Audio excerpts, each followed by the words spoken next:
Welcome everyone. Glad to see you here for another session of Bookstock. If everyone could please turn off your mobile devices, that would be great. Bookstock is totally volunteer run and free to the public.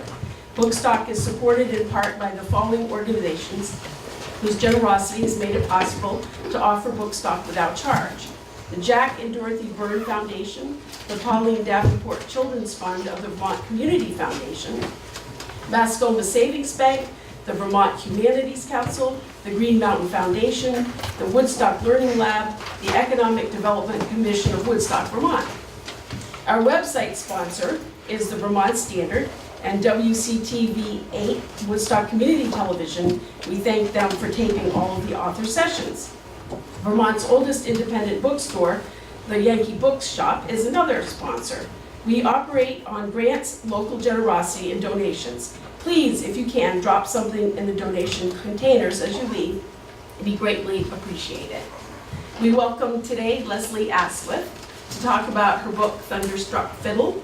And she is a resident of Upper Peninsula of Michigan and returns to Woodstock as often as she can. Her book was inspired by the journals of Charles Cobb, who wrote over 500,000 words, and she jumped off from that point to write her book. So welcome.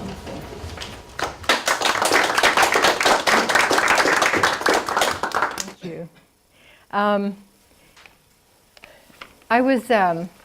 My ancestors are Cobbs. So I was in this room one day trying to research my ancestry, and I came in and the librarian here said, "Cobb, let me see, that's a familiar name." And she disappeared in the back rooms and came out with a stack of papers like this. I mean, and this was the journal of turned out to be the journal of Charles Morris Cobb. As we know, almost 500,000 words worth of journals that this teenage boy kept starting at the age of 14 years old in Woodstock, and he continued them for 13 years till he was about 26 years old. He wrote every detail, I think every detail of his life and every detail of the lives of the people that lived on his road, which he called Rum Street.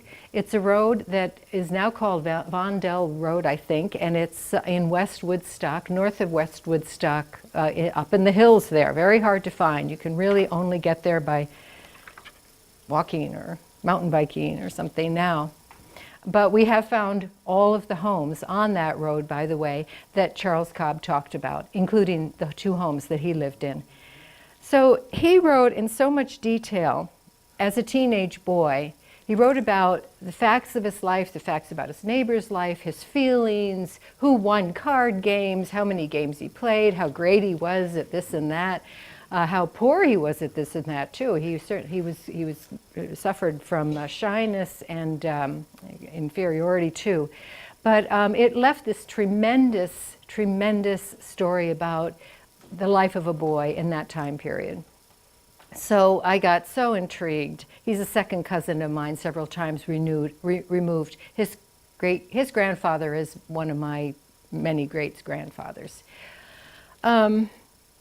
So I started to study this, and then I learned that there is also a compendium to it, his great book of music, because he was a fiddler when he was a boy, and he spent his entire life in music. He was a musician throughout Vermont, throughout New England, and he wrote down, he was a compulsive writer, and he wrote down everything that he ever sang, any words to songs, things that he played, words to music, tunes, in a book, and that book is now at the Vermont Historical Society, and it can be seen on microfilm. It's a wonderful source of information about music from that time period. So born in 1835, he started writing his journals in about 1850. So I have written a book, Thunderstruck Fiddle, that attempts to talk about some of the things that he talked about. Today, and I'm going to have a booth, our table this weekend too, so you can come by. Before I forget it, one of the things I want to mention is that in his books he named more than 200 people. And I have the journals on my computer, so if any of you are interested in seeing if he might have named an ancestor of yours, come on over and we'll check out the name. So who knows what you might find out, because he was pretty forthright in the stories that he told about people. I don't know if they would have always been all that happy about them. Today I'm going to talk about some of the kind of a Wikipedia view of some of the things that I found quite interesting about his journals. I refer to them in the book. These are usually short mentions that I went ahead and really took off from, trying to do a lot of research on some of these topics. So I hope you find them of interest. Jennifer. First of all, Charles rebelled against Orthodox Christianity. It has been said that Vermont, more than any other state in early America, offered liberty, democracy, and hope, and it was called a dangerous place of free thinkers and irreligious barbarians. Charles might have been, some of his family were among the irreligious barbarians, perhaps, but he was certainly a free thinker, and so was his entire family. His mother was a Congregationalist, but everybody else in the family several other people in the family belonged to a church that was started by two other Woodstockers, Abner Jones and Eliza Smith. They weren't necessarily born here, but they spent some time during their lives here. And they started a church called the Christian Church. Just to skip ahead, this church is now called it has evolved to the non-denominational Churches of Christ, International Churches of Christ, and Disciples of Christ, or Disciples or Christian Church. There was a lot of branching out there. But this was a church, this was a system of beliefs that Charles and his relatives believed in and discussed a lot in their family, as their family got together every day, practically, up on Rum Street. Charles wrote, Solomon Wyman, a friend of his from West Woodstock, came up where I was, and we went up to the reservoir, so I hoed but little that afternoon. When we get together, our discourse turns on theological subjects, and a good deal of wisdom is wasted. But they talked about Christianity, and many of the Cobbs belonged to this Christian church. The largest, one of the earliest and longest lived congregations of this Christian church was in English Mills, which is now Prosper. I want to read a little section here from the Herald of Gospel Liberty, August 8th, 1808, which was about the time that this Christian church was starting. Notwithstanding, let's see. Oh, well, let me go back. Eliza Cobb was an important early elder in that congregation in 1808. And that same year, a Christian church baptism held for 9 people in the brook that ran behind Brother Mackenzie's dooryard down in North Woodstock was attended by 500 or 600 people. Now we're talking about the Barnard Road, a couple miles outside of town. If you look at the brook there that runs alongside the road, they're talking about that area. And this is what the newspaper said: notwithstanding the appointment for the baptism was at 5:00 a.m., the people were so numerous and so unexpected that many of the brethren could not come near enough to hear the candidates tell what the Lord had done for them. 5 of the people baptized that day were Congregationalists, and nobody cared if they went back to their own church after the baptism. Such was the strength of their commitment to individual freedom. So this is kind of the background that Charles Cobb came from, which I found interesting and surprising, actually. Okay, Jenny, please. I'm going to move on to another topic that I found interesting, and this was raised by this short entry in his journals. Dr. Hayes and Professor Clark and another doctor opened up Mrs. Eliza Raymond. Mrs. Eliza Raymond lived up on Rum Street. We don't know what she died of. She died kind of unexpectedly, but it happened to be at a time period when canker rash was causing the deaths of a lot of children up on Rum Street. So, and it was also a time when there was a medical college here in Woodstock. So there was a doctor up there. They had a funeral, and after the funeral, these three people went up to the home of Mrs. Raymond and opened her up. But the interesting thing was that the people that attended the funeral came along and watched, I guess. I don't know. April 8th, 1851, Tuesday evening. Mrs. Eliza Raymond died today at 5 o'clock. April 10th, 2 days later. In the afternoon of April 9th, Wednesday, after the funeral of Dodge's boy, Carlos Pratt and his wife and Mrs. Shaw came over to the examination, leaving we boys there alone. This was about the time that autopsies were being done fairly rigorously. There was a system for doing them, and it wasn't very hard, it wasn't very easy to find bodies to do autopsies on.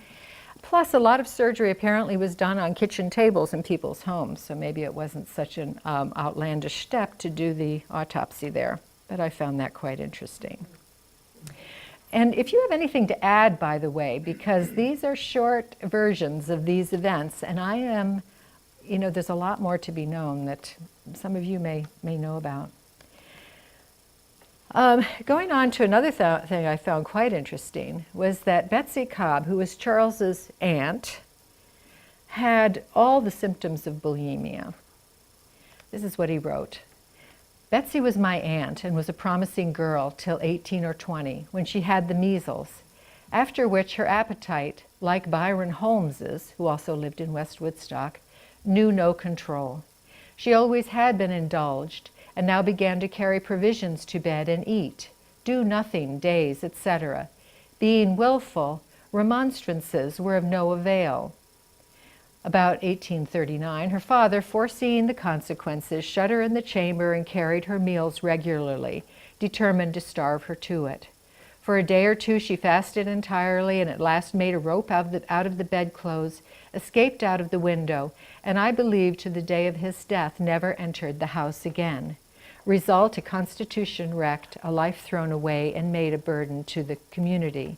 Verily, all intemperance comes not of rum alone, and her share of the property has been consumed.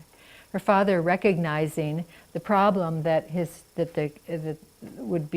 daughter would not be able to take care of herself, apparently, so he gave the township $450 to the town to take care of her, which meant sending her to people's homes who would take care of her and paying them for her care. When that money ran out, her brothers had to pay the township, and this really kind of was one of the big factors that caused them all to lose their farms up there on Rum Street and move down to West Woodstock. In 1856, I also found it interesting that Betsy Cobb was sent to the insane asylum in Brattleboro, Vermont. Hosea couldn't keep her, one of her brothers, and her appetite mastered her and all the rest. This disorder, as far as I can tell, was not first described until 1903, which is a good 50 years after this happened. But obviously, this was a problem long before it was identified or described. The Vermont Asylum for the Same Insane, by the way, also known as the Brattleboro Retreat, was quite a progressive institution at the time. They didn't believe that mental disorders were character flaws or results of sins, but were actually diseases. And they treated the patients there with, they gave them a community to live in, a newspaper, bowling alley, chapel, theater, gymnasium, recreation fields, patient chorus, and so on and so forth, and the first swimming pool, apparently, in these two kinds of institutions. So I lost track of what happened to her, unfortunately. She's dropped out of the censuses, and I have not done an awful lot of work to look for her after that, but I found that just a few little notes in these 500,000 words really told a lot about the time period. Moving on. Several of the Cobb children were actually indentured to work in other families, and we have his family, the Charles Cobb's descendants, have a paper of indenture that his ancestor was given. Her name was Caroline Cobb. Her mother died very young, in her early 30s, after bearing something like 6 or 7 children, all of which died but 2. So when she died, the husbands generally weren't considered able to take care of daughters. So at 12, she was indentured to the Raymonds out in West Woodstock, with whom she seemed to have a fairly close personal relationship. Letters exist that refer to them as aunt and uncle, as her aunt and uncle. So she actually married Wales Johnson, and they built what is now the Jackson House Inn, you know, that fabulous inn out in West Woodstock. The others that were indentured were Uncle Norman's wife died, one of Charles's uncles died, and he had 3 children. One of them was a baby named 2 years old, Elizabeth Cobb, and she was given to a woman who apparently mistreated her. Her father ended up, the baby's father ended up marrying Emmeline, and Emmeline then sent the baby off to live with another family in West Woodstock, and she grew up with that family. The sons were also sent to, one to a local farmer in West Woodstock and the other to New Hampshire. As indentured servants, they're listed in the censuses as servants. Emmeline kept her own 2 children with the family. It's very easy to kind of have judgments about these things, especially today, but apparently it wasn't too uncommon back then. Jenny, please. This is, I love the old maids. Charles, on Rum Street, it was a farming community, very poor. One of the groups of people who farmed were called the Old Maids. These were women between all daughters, mothers, and grandmother, between the ages of 35 and 84 in the 1850s, who ran a farm for themselves. Now, single women or widows, they could own property. Married women could not. And so they ran these farms. They ran the farm themselves with the help of men in the neighborhood that they'd pay to help work for them. They had a lot of trouble with their brother, who owned a farm next door. And I'll just read a little section here. Let's see, this is Charles's father that collected the road taxes.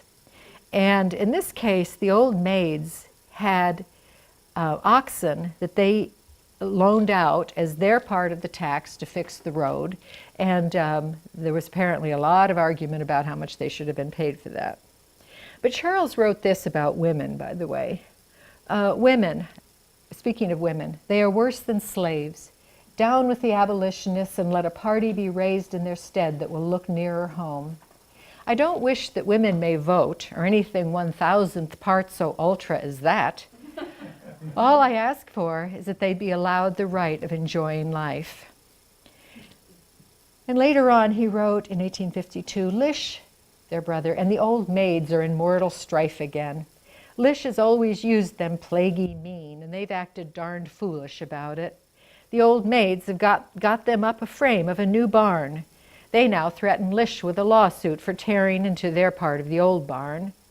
They brought the chains home that we loaned them Wednesday. Lish and the Old Maids are having a jaw war again. Now Susan Raymond came up and borrowed our log chains to draw them up a little wood with, alleging that Lish had got theirs and wouldn't let them have them. I believe I've told about Elisha Raymond's not allowing any person to get wood for the Old Maids off their own land, or as he terms it, out of his sugar place. Well, heretofore he was scared off everybody that thought of taking the job, but this year Switzer took it and Lish couldn't scare him. Apparently not everybody thought that women should own land, including her brother. Okay. This is a very interesting one, too. There was a Woodstocker by the name of Mary Gibson, who was she was an early feminist author. She became quite well known in the 1850s. Her father and mother both died, and she was adopted by Joseph Churchill, a Woodstock house painter. And she was a friend of Charles. She'd come up on Rum Street quite often and play with him. So he mentioned Mary Gibson, and I learned that she was an author. When she was 17 years old, she moved to Boston, married a 56-year-old architect and poet, apparently. Very short-lived marriage. But then she went on to take the pen name Winnie Woodfern, and she wrote girls' stories. There's a very good article written about her, quite a bit of research by a person by the name of Daniel Cohen. He wrote about her book that was called Making Heroes Strong, Teenage Ambition, Story Paper Fiction, and the General Recasting of American Women's Authorship. Mary Gibson went to the Thetford Academy, which was the private school. Anybody who could afford to send their children away from the public schools in the area did, and she went to the Thetford Academy, where a lot of the Woodstock youths whose parents could afford it went.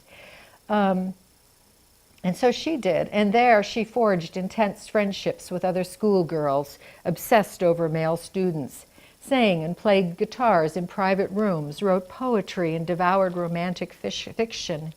She also confessed that she and her friends smoked in their rooms, purloined food from boarding house larders for midnight snacks, and recklessly violated other school rules. She was sent home as a result.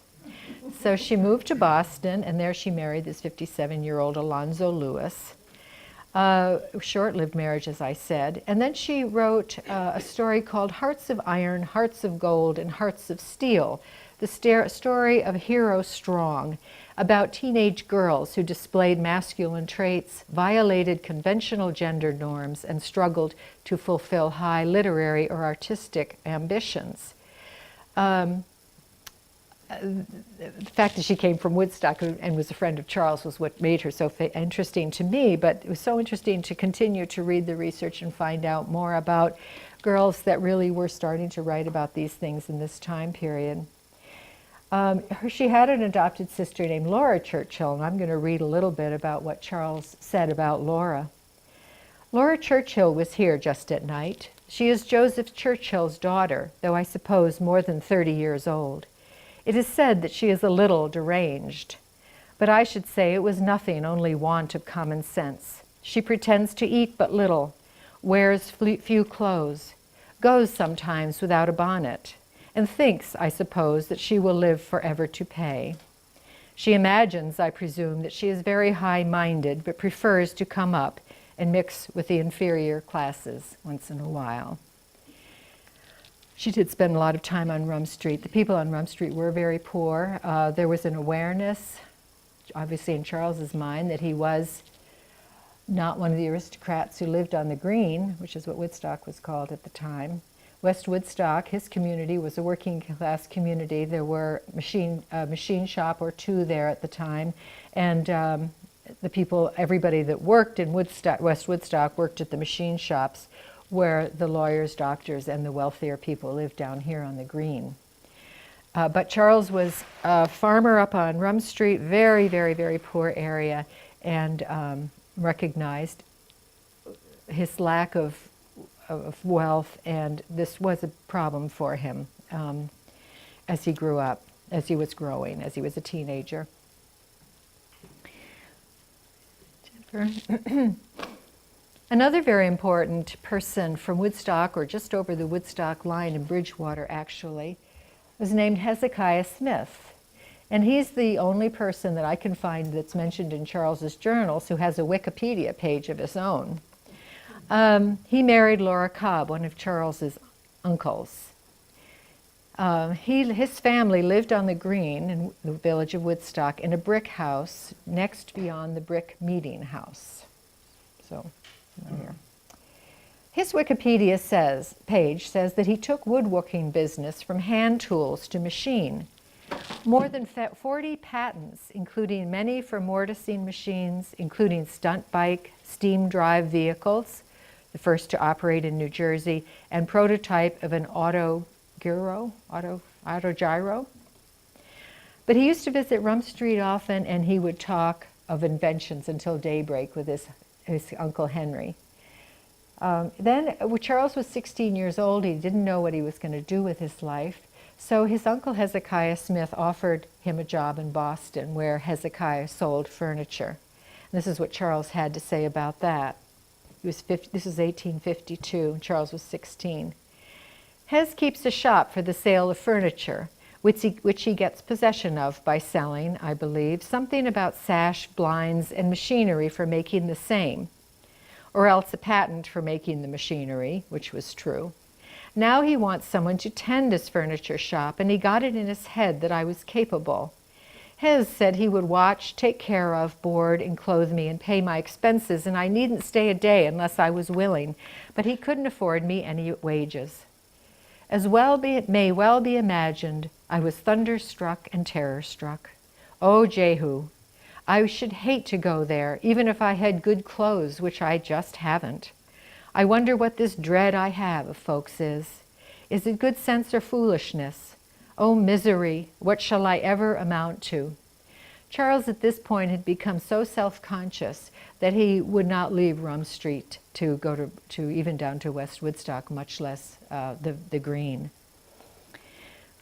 He changed his mind and kind of worked his way around to thinking by May that perhaps he would go to Boston. And he wrote here, I think now if Hezekiah Smith, would come along, which he won't do, and I could have a new suit of clothes, a Kossuth hat, a pocket pistol, I should start off to Boston with delight. How scared I might subsequently be. As it turned out, he never did go to Boston, but when he got a little older, 18 I think, he went to Lowell, Massachusetts, where Hezekiah Smith sold sewing machine factories. Charles he was by then quite a musician, quite a well-known locally musician, and he started there to play with the Boston Brass Band and the Lowell Brass Band, and that's where he really was exposed to top-notch brass band music, which was at its peak, and it's coming to its peak in this time period in the 1850s. But Hezekiah Smith turned to be an unreliable sponsor. He says, I have but little confidence in Smith's doing anything for me. He has talked of fiddling lessons, bookkeeping lessons, keeping accounts, selling breeches, etc., and kept me at work for my board, and I had to find clothes myself. At 7 p.m. one night, he went down to Smith's room and got some loaf sugar and brandy, having dysentery as well as a foul stomach. 2 women hid in Smith's closet. 3 minutes after my entrance, he bid him come forth. I have seen similar instances in the same place before. Hezekiah Smith was kind of notorious. He did have a wife and a family here, but he met somebody in this is, I feel like I'm gossiping here, but this is all in Wikipedia, so it's got to be the truth, right? He met this woman in Lowell, educated her. She became a doctor. He moved to New Jersey, and he bought a town there called Shreveville, New Jersey. He renamed it Smithville, and lived there for the rest of his life. This became quite a going industrial community. He actually ran for the New Jersey Senate once and won, until it was found out that he was a bigamist, because he also married this woman, the doctor, and it was a big scandal. He returned to Woodstock. He tried to divorce his wife here. She refused, so what he did was excise all record of his marriage and children from the Bible kept by Laura Cobb, Charles's aunt, and he had a marble statue of his second wife, Maid, which after his death was ground to dust by a son. This is now a 250-acre compound, a museum and a historic village. It's suspected of being haunted. So if you care to Google Hezekiah Smith, quite a bit you can find out about him. He was from just over the Borden Bridge in Bridgewater. Born there, I guess. Okay, that's Hezekiah. Oh, by the way, he does have a descendant now, Jim Marshall, congressman from Georgia. Probably more than one descendant. Okay, we can't finish this without at least mentioning sex, although Charles Cobb never mentioned the word in his journals. That seems to be something that's more commonly said now. But he had some pretty funny euphemisms. He used, this Cynthia Woodward was a girl who lived in West Woodstock who was her character, what he said was her character was so well established that it was beyond all comment or question. And that reputation was that she was public.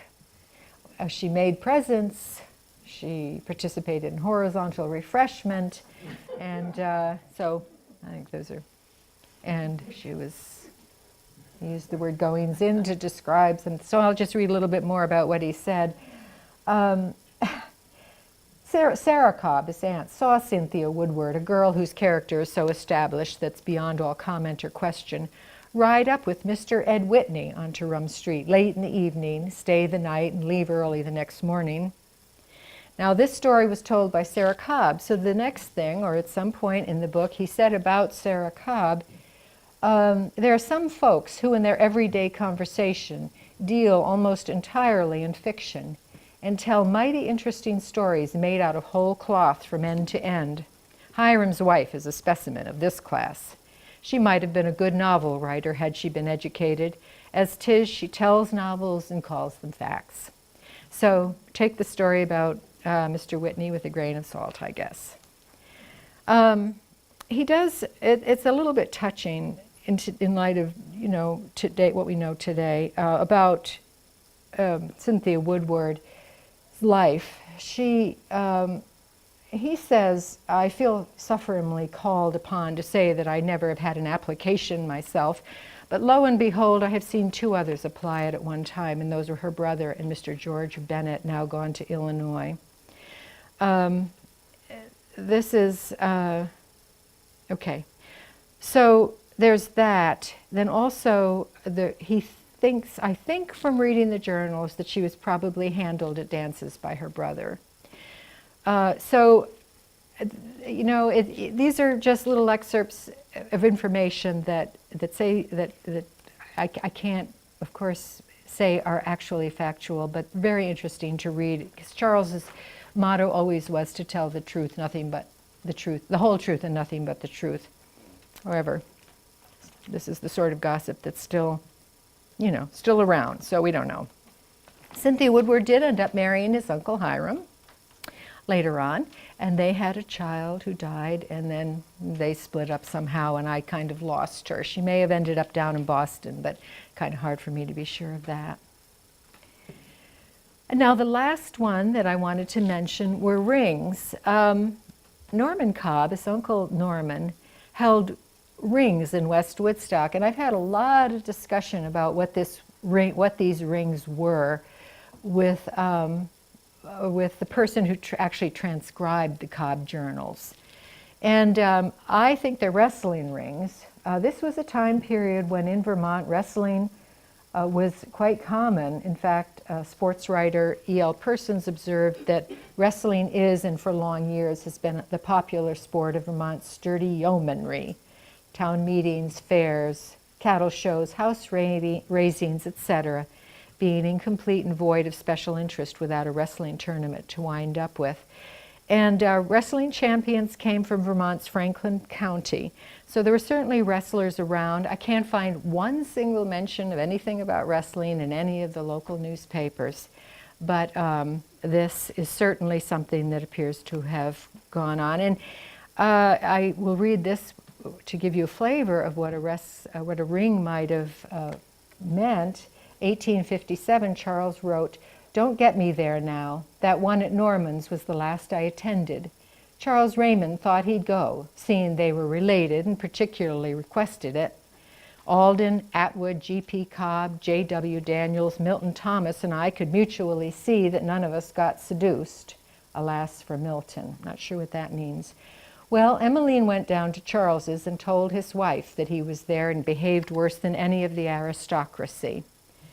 I think that's what he got for his attempt to make Norman's ring go off kind of respectably.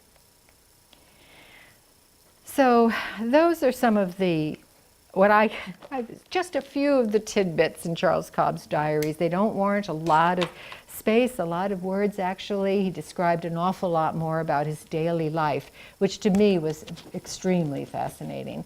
But they reveal, his journals revealed what life was like in the time period, suffrage, progressive movements in religion, and so on. So that's what I enjoyed about it. And I wonder, anybody have any, that's what I wanted to talk about. So do you have any questions or comments or comments about any of these? Two things. One, do you have any idea why he stopped writing the journal? And next, like, what happened to him after that? Oh, yeah. Well, he stopped writing his journals because he decided he wanted to get married. He needed to find a wife to court. So I think he felt that he needed to put his energy to that. Now, one of his descendants does have his wife's journal at about this time period. She was a seamstress here and worked at a place where sewers lived in Woodstock, and he ended up marrying her. She liked to go to dances based on her journal, so she probably went there. And that's all I can figure, unless there are diaries I don't know about. Now, that's possible too. These diaries have been transcribed, and they're here. The transcriptions are here at the Historical Society, the History Center here. The actual diaries are up at the Vermont Historical Society. After that, though, he did keep track of every penny he ever spent and earned, and that's all here at the Woodstock History Center, including an interesting category, unnecessary expenditures. So he's very, very interested in, very, very good with money and very interested in it. So I presume he wanted to get married. He got married a couple years after he stopped. Right. How long did he live? He lived till 1903. He was 67 years old. He became a very, very well-known musician. If you are, people who study music or know about music would certainly be able to find out a lot about him. He's mentioned very often in the local newspaper. You can do a Google search now. And he played all over New England. He played for the most famous brass bands at the time period, and brass band music was a very, which was very important. It was like a rock band coming to the Woodstock Green at the time. Before that, there'd been woodwinds, fiddles, lovely music, but not as raucous as a brass band. He got his start by playing for the Woodstock Cornet Band. That was also got him out of his feeling that he was less than everybody else, because mostly the aristocracy belonged to the brass band, because you had to be able to afford to buy an instrument to belong to the brass band. So, yeah. Hi, Margaret. Hi. Good to see you. I have three things. I believe that the rings are the reason that he is so loath to speak about what goes on there is because these are opportunities for betting, heavy betting. Men attended them, only men. They got drunk. They would, bet too much money, lose too much money. Yeah. Don't get me there now, meaning, these are opportunities to really raise hell and to get in a lot of trouble with your wife. And I'm just thinking about Southern diaries that I've read, and it's called a ring, meaning the men literally ring. It's not a ring like you have in wrestling now, where it's cordoned off. The men literally stand there and they form the ring, and they, put their money down, and it's, brutal. There were very few rules, and people get badly hurt. Was it wrestling or boxing? It was boxing when I was reading about it in the South. So, but I don't know. I think I may have misspoken. I think what I've seen is boxing as well.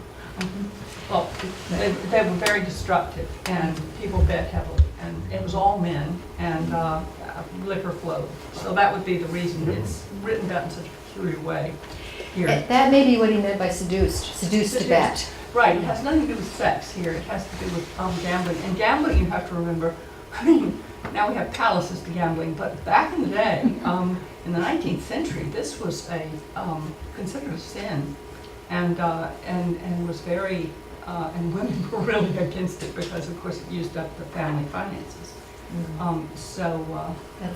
There's another thing. Remember how he says the word jawed? Jawed. They talked, but jawed. That is a common expression in a place like Kentucky. It's called jabberjaw. All of those women are there and they were jabberjawing away. But jabberjaw is one word. But I think it's interesting. It's landed in the 20th and 21st centuries as Jabberjaw. Huh. And it's in the south, but you don't run into it in the north, I don't think. I think they spelled it Jaw''D, which I don't know why, but that's, Margaret helped me a lot with this book, by the way. I'm so happy to see her here. Yeah, thanks. Yeah. Anything else? Any other questions? I invite you down to the, if you're interested, my ancestors are from here, Rupert and Ruth Lewis, out in 4 miles out of town on the Barnard Road. I spent my summers here. I consider myself a Cobb, certainly a Cobb descendant of many Cobbs.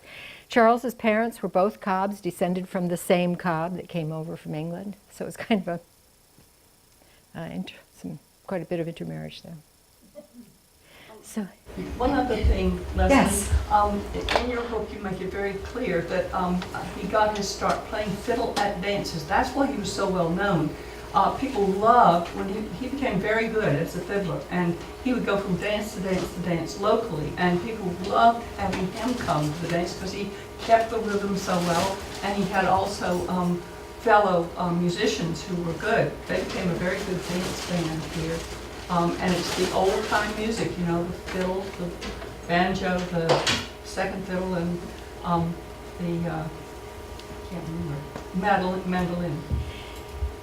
and there was a lot of consternation about playing the fiddle on Rum Street. A lot of people blamed the death of the children to canker rash on the dances that had been held on Rum Street that What was winter. canker rash? Scarlet fever.